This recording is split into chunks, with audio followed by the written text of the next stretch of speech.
ગુજરાત સ્થાપના દિનની ઉજવણીના ભાગરૂપે ભરૂચમાં રક્તદાન શિબિરનું સફળ આયોજન. ગુજરાત સ્થાપના દિનની ઉજવણીના ભાગરૂપે શ્રી સમસ્ત ખડાઈટા સમાજ ભરૂચ અને સંકલ્પ ફાઉન્ડેશન ભરૂચના સંયુક્ત ઉપક્રમે જૂના ભરૂચ સ્થિત શ્રીજી મંદિર હોલ ખાતે રક્તદાન શિબિરનું આયોજન કરવામાં આવ્યું હતું. રક્તદાન શિબિરનો સહયોગ red cross blood bank Bharuch દ્વારા આપવામાં આવ્યો હતો. આ આયોજન દરમિયાન સંકલ્પ ફાઉન્ડેશનના સ્થાપક સંજય તલાટી, શ્રીજી મંદિરના ટ્રસ્ટી અમિત શાહ તથા સંકલ્પ ફાઉન્ડેશનના અન્ય સભ્યો ઉપસ્થિત રહ્યા હતા. રક્તદાન એ જ મહાદાનના સંકલ્પ સાથે તમામે રક્તદાન કર્યું હતું અને અન્ય લોકોને પણ રક્તદાન માટે પ્રોત્સાહિત કર્યા હતા. અત્રે ઉલ્લેખનીય છે કે છેલ્લા 2 વર્ષથી રક્તદાન શિબિરનું આયોજન શ્રીજી મંદિર હોલ ખાતે જ કરવામાં આવી રહ્યું છે.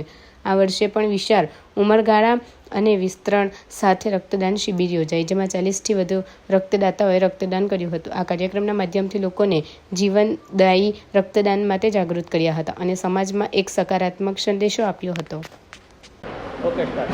આજરોજ શ્રીજી મંદિર, સંકલ્પ ફાઉન્ડેશન તથા ખડાઈસા સમાજના સહયોગથી બ્લડ ડોનેશન કેમ્પનું આયોજન કરવામાં આવેલ છે. આ સતત 3 વર્ષથી અમે આ આયોજન કરી રહ્યા છે અને એમાં અમને ઘણો સારો પ્રતિસાદ મળેલો છે.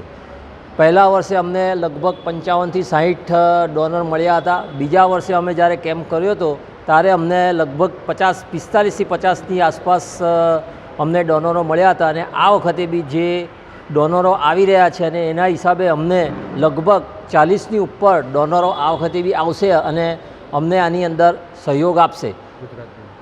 આ ગુજરાત દિનની સ્થાપના નિમિત્તે અમે આ પ્રોગ્રામ છેલ્લા 3 વર્ષથી રાખીએ છીએ અને એમાં રેડ ક્રોસ બ્લડ બેંકનો બી અમે ખૂબ ખૂબ આભારી છીએ. જય શ્રી કૃષ્ણ.